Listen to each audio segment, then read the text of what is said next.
Mesdames et messieurs, bonsoir. Ravi de vous retrouver pour ce nouveau numéro de Politique. Tout le monde en parle, les médias, les journaux. Le sujet fait la une de l'actualité. Il est souvent perplexe et sans voix. En plus d'être inattendu, il suscite également beaucoup de curiosité entre les pour et les contre. La question est presque tranchée car les voix contre ne se font pas beaucoup entendre et les craintes sont perceptibles. Il s'agit tout simplement du rapprochement irano-saoudien et c'est le thème de notre débat de ce soir. Alors, pour en débattre ensemble, nous accueillons une belle myriade d'experts en la question. Gamel Abina est avec nous par Skype depuis Paris. Il est expert en questions internationales. Se joint à nous également Monsieur Jacob Cohen, écrivain et militant antisioniste. Il est avec nous par Skype depuis Paris également. Et Eli Hatem qui est avec nous aussi de Moscou par Skype, où il a pris part aux travaux de la rencontre quadripartite. Messieurs, bonsoir et merci d'avoir accepté notre invitation. Alors, sans perdre la moindre minute, ce rapprochement irano-saoudien finalement a été bénéfique pour le Yémen puisque tout porte à croire que la situation va vers l'apaisement. Maître Eli Hatem, qu'en pensez-vous ? Bonsoir à vous, bonsoir aux téléspectateurs, à vos invités, et c'est un honneur d'être invité avec Monsieur Jacob Cohen, que j'apprécie d'ailleurs beaucoup.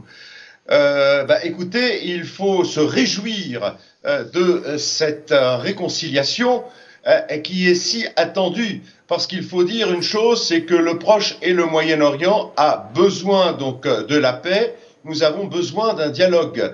Cela a été travaillé longuement et mûrement. Je salue donc les deux parties, iraniennes et la partie donc saoudienne, d'avoir fait entendre la raison, parce que les deux ont intérêt à travailler ensemble pour la paix, pour la préservation donc de la paix donc de cette région, terminer tous ces conflits et puis éviter de mettre de l'huile sur le feu comme ça a été fait depuis des années par les Américains en particulier, et pour pouvoir diviser, pour mieux régner et pour avoir une emprise sur cette région du monde. Oui, Gamel Abina, ce rapprochement a, contre toute attente, bouleversé quelque peu la donne géopolitique dans la région, mais pas seulement, et surtout en Occident. Qu'en pensez-vous, Gamal ? Tout à fait, c'est un tremblement de terre idéologique et géopolitique. Idéologique, pourquoi ? Parce qu'on a voulu opposer, depuis les années 90, ce qu'on appelait le monde chiite contre le monde sunnite. Donc 80% de chiites contre 80% de sunnites contre 20% de chiites, parce que depuis l'avènement de la République islamique d'Iran, évidemment, ça a été quasiment une obsession américaine de faire chuter ce régime, et surtout parce que on a tenté d'opposer à nouveau le monde, en vérité, le monde arabe au monde perse. Donc ces deux éléments ont été constitutifs de cette rupture dans les années 90, qui s'est accélérée dans les années 2000, évidemment, et la confrontation irano-saoudienne, qui était voulue par l'Amérique, qui était voulue par Brzezinski particulièrement, c'est lui l'idéologue, eh bien cette confrontation aujourd'hui à l'étonnement général et grâce à l'initiative de la Chine n'a plus lieu d'être. Une confrontation qui a conduit quand même à beaucoup de théâtres d'opérations militaires de guerre indirecte. On sait qu'il y a le Yémen aujourd'hui, mais hier la Syrie évidemment, l'Irak, tous les pays qui étaient plus ou moins favorables à l'Iran d'un côté avec ce qu'on appelle l'axe chiite, contre les pays qui étaient favorables à l'Arabie, donc en gros le Conseil des coopérations du Golfe, avec le soutien évidemment de l'Égypte et des États-Unis. Alors, Monsieur Jacob Cohen, bénéfique pour le Yémen, mais pas autant pour peut-être l'entité sioniste et par ricochet pour le Maroc, puisque de toute façon, ça a un peu anéanti tout espoir, tout souhait de l'entité sioniste d'un jour pouvoir normaliser avec l'Arabie saoudite. Est-ce vrai ou pas ? Oui, en fait, toute la stratégie israélienne depuis 10-15 ans, ça a été une montée de tension, de faire croire que l'Iran était un État impérialiste qui allait submerger les petites monarchies du Golfe, et l'État sioniste, le régime sioniste se présentait comme le grand défenseur de cet ensemble. Et donc ça finit par coller. Il y a eu probablement d'autres raisons, mais le régime sioniste met toujours l'accent sur les projets impérialistes de l'Iran. On ne sait pas où il a tiré ça, mais ça finit par faire croire au régime, aux petites monarchies, qu'il avait besoin de protection. Et donc, il restait le gros morceau qui était l'Arabie saoudite, et on pensait franchement que l'Arabie saoudite allait arriver d'une façon ou d'une autre à franchir ce pas. Et là, patatras, parce que finalement, d'ailleurs, la preuve, c'est qu'une illustration de ce fait, c'est que les Émirats arabes unis, il y a quelques jours, ont annoncé la suspension des accords sécuritaires avec Israël. Donc, il y a déjà un éloignement, une espèce de prise de distance des petites monarchies, parce que sans le soutien, là, il y a comme si on disait le roi est nu, voilà. En fait, il n'y a plus d'impérialisme iranien. L'Arabie saoudite va s'arranger avec le régime iranien. Et donc, finalement, on n'a pas besoin de cette paix, on n'a pas besoin de fricoter avec le régime sioniste. Reste le Maroc qui est pris au piège, c'est-à-dire qui va rester seul dans cet ensemble arabo-iranien. Et il est tellement pris au piège que le roi a admonesté l'opposition marocaine pour lui dire surtout ne pas critiquer notre accord avec Israël. Oui. Très bien. Alors, on va revenir avec un peu plus de détails tout au long de ce débat. Maître Eli Hatem, expliquez-nous alors, est-ce que réellement cet accord n'a pas été... vous disiez tout à l'heure que c'était attendu, mais est-ce que réellement c'était attendu? Est-ce qu'on n'a pas pu ou n'a pas vu venir cet accord? Parce que quelque part, à quel moment l'Arabie saoudite et l'Iran ont décidé de prendre ce virage, alors qu'avant l'annonce de ce rapprochement, il y avait quand même encore un froid? Vous savez, l'initiative, la première fois, a été prise par les Irakiens de pouvoir rapprocher l'Arabie saoudite et l'Iran. Et les deux sont conscients de l'importance de ce rapprochement. Après, il y a eu également d'autres efforts de monarchie, donc des pays du Golfe, donc qui se sont également, qui ont travaillé, qui ont œuvré pour ce rapprochement, à savoir le sultanat d'Oman. Et puis je dirais que les Chinois sont arrivés vers la fin quand les choses ont été de plus en plus mûres. Mais si vous voulez, cela a été quand même, je le sentais très positif depuis la première rencontre qui a eu lieu entre le responsable donc des services secrets saoudiens qui s'est rendu à Bagdad, où il y a eu quand même une rencontre avec un groupe d'homologues à lui iraniens qui sont venus discuter de la nécessité d'ouvrir donc les yeux et puis de terminer ces différents conflits, notamment en premier lieu le conflit avec le Yémen, deuxièmement la situation en Irak, et troisièmement, c'était la troisième, donc malheureusement priorité, qui était celle également donc du Liban et le Hezbollah. Parce qu'il faut rappeler une chose, comme je le disais, il y a des forces extérieures, il y a aussi le jeu donc de cette diplomatie parallèle et le jeu des services secrets américains, mais également donc sionistes, qui était très intéressé pour qui avait un objectif de mettre de l'huile sur le feu, autrement dit, créer cette tension entre les sunnites et les chiites. On le sait très bien, il y a 20 ans, on ne voyait pas la différence entre un musulman sunnite et un musulman chiite. Mais l'objectif est de créer une peur donc chez les Saoudiens, d'autre part également donc pousser indirectement donc les Iraniens à entrer également dans les zones pour créer cette rivalité sur le terrain.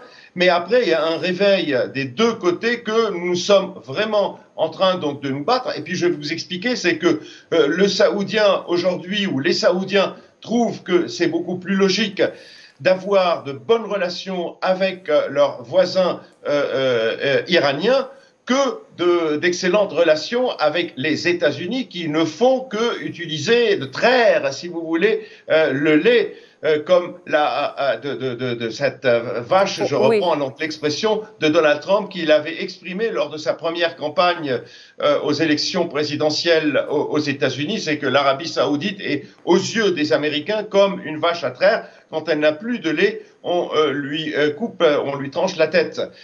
eh bien, si vous voulez, ils ont mis du temps à comprendre cette réalité. Et puis, les efforts, il faut dire, et il faut féliciter le prince héritier Mohammed Ben Salman, donc, qui a une vision claire de la situation internationale et la nécessité donc de se rapprocher de l'Iran. Et tels sont en fait les arguments qui ont été mis en exergue par le groupe qui a travaillé sur ce dossier du rapprochement avec le voisin iranien, oui, dont on a tout à fait besoin. Alors, Gamal Abina, un rapprochement peut-être hors norme, je ne sais pas si on peut dire ainsi. En tous les cas, selon vous, de quels moyens a usé la Chine pour pouvoir rapprocher les points de vue entre l'Iran et l'Arabie saoudite, alors qu'il n'y a pas si longtemps, c'était quand même, si vous voulez, les frères ennemis? Alors, il faut être très clair. Moi, je lance les propos, je ne suis pas vraiment d'accord avec ce qui vous a dit sur certains points. Ce qui se passe, c'est qu'effectivement, j'ai envie de dire simplement, l'Iran est le grand vainqueur. L'Arabie est en difficulté réelle. Rappelons tout de même les réalités statistiques qui sont des réalités indiscutables. Bahreïn, 70% de chiites. En Arabie, 40% de chiites. Au Yémen, 45% de chiites. En Irak, 60% de chiites. Il y a le Hezbollah au Liban.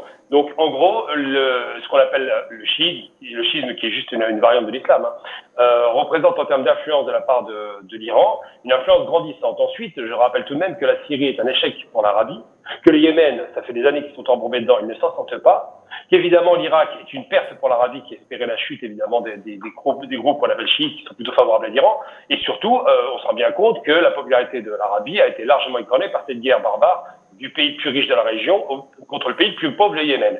Donc, de dire que l'Arabie s'est rangée à l'avis de la raison, non, c'est l'Arabie qui s'est rangée à l'avis de la peur. Ben Salman n'est pas un homme très subtil, c'est quelqu'un qui a eu peur, et il a eu raison d'avoir peur, parce que Trump déjà l'utilisait comme un jouet, c'est vrai que ça avait été dit à l'instant, il le considérait comme un clown, hein, et que de l'autre côté, Biden le détestait avant l'arrivée de sa mandature. Donc, j'ai envie de dire, Ben Salman, avec sa peur et son réalisme, sa chute sur le Yémen, se rend bien compte qu'avec le changement et le bouleversement idéologique mondial, avec ce retour de guerre froide, il vaut mieux choisir un camp qui lui soit favorable. En neutralisant par cet accord de paix l'Iran, il se sécurise quelque part. Et de l'autre côté, il ne faut pas le perdre de vue non plus, on a l'Israël qui est à la manœuvre depuis toujours.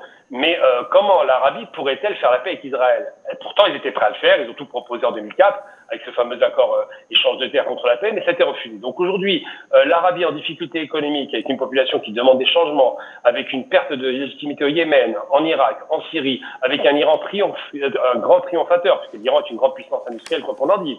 Eh bien, l'Arabie s'est rangée à l'avis non seulement des Chinois qui leur disaient valait mieux choisir le camp de la paix et de la tranquillité, et puis surtout s'est rangée à l'avis des Iraniens qui sont réellement les grands gagnants. Donc j'ai envie de dire que effectivement aujourd'hui l'Arabie s'est rangée dans le camp des futurs vainqueurs de la région, et en même temps on se met en sécurité face à la trahison potentielle américaine qui, ils ne se sont même pas cachés. On dit que réellement ils rêvaient d'un changement de pouvoir en Arabie. Donc, je ne fais pas confiance par principe aux Arabie. Et on se souvient de ce que disait Nasser. Il disait clairement, ne faites pas confiance aux anti-urbanais de la région parce qu'ils changent toujours de position. Donc, aujourd'hui, c'est favorable. Très bien, monsieur. Oui. Alors, une chose est sûre, c'est que ce rapprochement a bien eu lieu et que peut-être il y a eu quand même, il a été négocié. Jacob Cohen, pensez-vous quelles ont été les conditions selon vous, ou quelles auraient pu être les conditions qui ont été négociées pour rapprocher des points de vue entre deux pays aux antipodes des points de vue les uns des autres? Bon, je crois que ça a commencé à peu près avec la guerre en Ukraine. C'est-à-dire la guerre certainement. A rebattu les cartes. C'est-à-dire l'Iran est devenu un allié sûr et fiable de la Russie et de la Chine. Donc l'Iran sort d'un isolement diplomatique. Il ne faut pas oublier quand même, la Russie et la Chine n'avaient jamais osé appuyer l'Iran de manière franche. Et donc là, aujourd'hui, l'Iran est devenu un partenaire fiable de la Russie et de la Chine. Et donc, il a gagné en pouvoir dans la région. Et la tendance actuelle dans le monde, on le voit déjà avec les BRICS, etc., l'affaiblissement de l'OTAN, l'affaiblissement de l'Europe. Le camp qui a le vent en poupe, c'est le camp des BRICS. Et donc, l'Arabie avait déjà commencé, quand même, il y a un an, à changer sa politique. D'abord, il y a eu l'appui de l'Arabie saoudite à la Russie en matière pétrolière. Et c'est-à-dire qu'elle avait refusé, ce qui a été quasiment une gifle à l'Amérique, elle avait refusé de baisser la production, plutôt d'augmenter la production pour couler la production russe. Elle a accepté d'être payée, de faire le marché pas en dollars. Elle a accueilli le dirigeant chinois avec un faste jamais égalé il y a plus de 2 mois. Donc il y a eu quand même une prise de conscience des dirigeants saoudiens, notamment de MBS, que l'Amérique, de toutes les façons, c'est un pays dans lequel on ne peut pas avoir confiance. Ça, c'est évident. C'est un pays qui peut vous prendre tout l'argent que vous avez déposé chez eux. C'est un pays qui peut vous déstabiliser. Et donc, cette prise de conscience a amené MBS, malgré les dangers, parce qu'il n'est pas bon, dans des pays comme ça, de se mettre à dos l'Amérique, dont on connaît les méthodes, surtout alliées avec Israël et le Mossad, mais il a pris ses responsabilités et il a préparé le terrain à cette réconciliation. Voilà. Oui. Alors, retour vers vous, Maître Eli Hatem. Dites-nous, est-ce que ça ne rentre pas, ce rapprochement? Bien sûr, il est très profitable pour le Yémen, ça pour commencer. C'est-à-dire que c'est un petit peu, si vous voulez, les premières réverbérations de ce rapprochement. Ils ont été positifs pour le Yémen qui a souffert pendant plus d'une décennie, justement, de cette attaque ou de cette offensive. Disons-le ainsi. Mais les choses sont là. Aujourd'hui, la première répercussion positive, c'est justement pour le Yémen. Mais est-ce que ça ne rentre pas non plus dans cette politique du prince héritier de l'Arabie saoudite, dans sa vision politique pour le futur? Effectivement, vous avez complètement raison. Et puis, si je me permets de corriger, donc une chose, c'est que ce n'est pas la guerre et la situation en Ukraine qui a poussé l'Arabie saoudite à s'ouvrir sur l'Iran et arriver à cette réconciliation.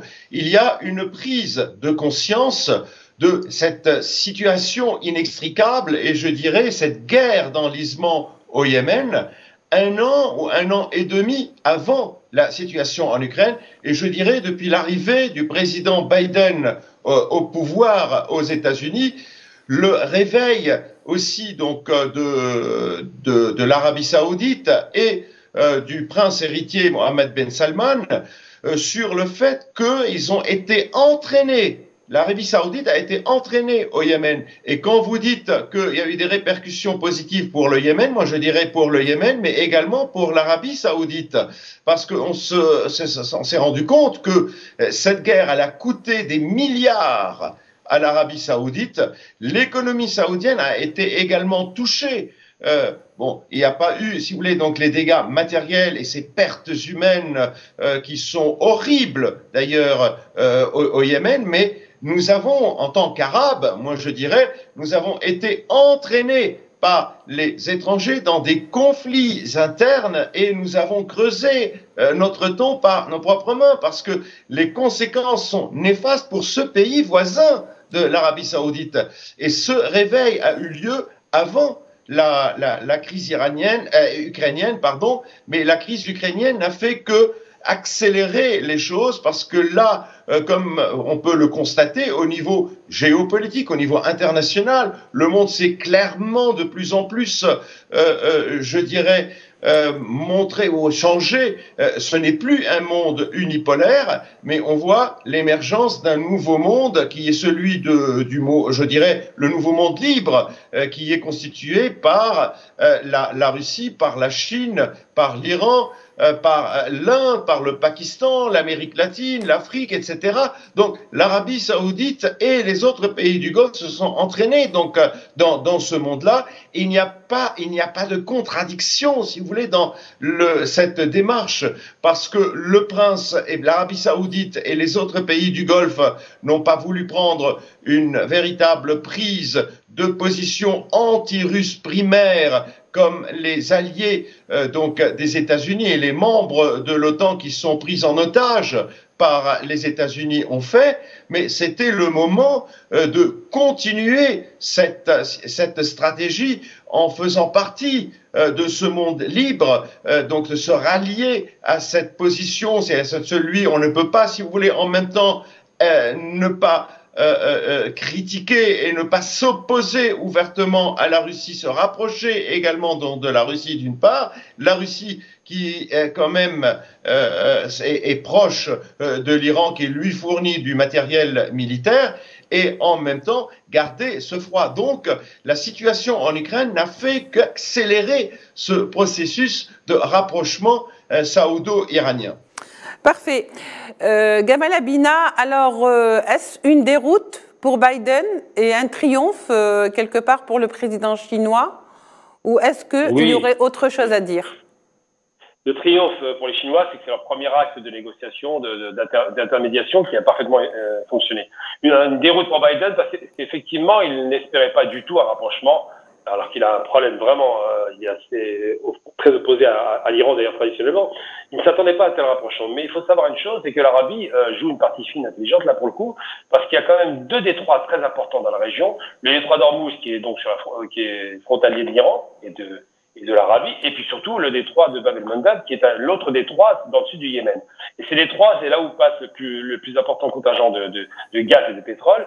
Et s'ils ne sont pas sécurisés, s'il y a des risques de guerre, évidemment, ça va chambouler l'économie mondiale, ce que personne dans la région ne veut. Aujourd'hui, ces deux grandes puissances que sont la puissance militaire et pétrolière, qui est l'Iran, et la puissance uniquement, évidemment, économique, et l'Arabie, se sont rapprochés parce qu'ils se rendent bien compte que du côté américain, on ne peut pas leur faire confiance, c'est-à-dire l'Est, c'est vrai, et puis du côté israélien, on n'en parle même pas, parce que vous faites un accord de paix avec Israël, on se souvient que l'Iran était, du temps du Shah d'Iran, était en paix avec Israël, ça n'a pas empêché la chute du Shah.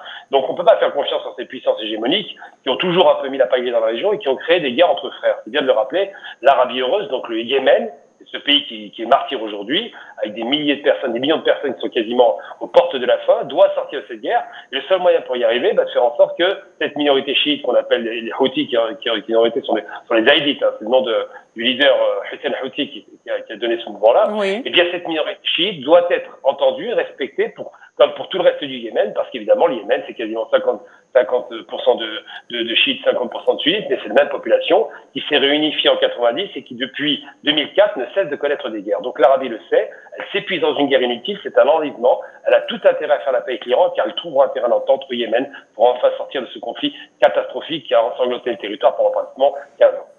En tous les cas, un grand ouf de soulagement, j'imagine, pour du côté yéménite.